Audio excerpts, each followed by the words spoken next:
sayo inyakaho Bandit yen uning kajingin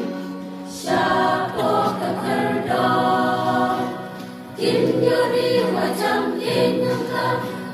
Lagi surga temai Jiu nang kinya jing men shisha Lem kaji puslay Anda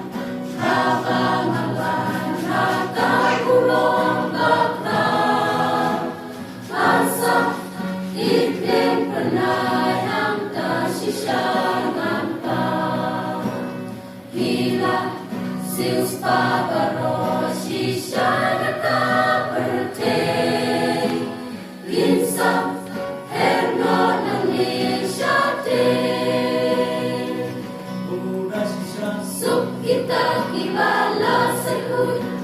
Kinsayo inyakaho Bandit ken kuning kajingin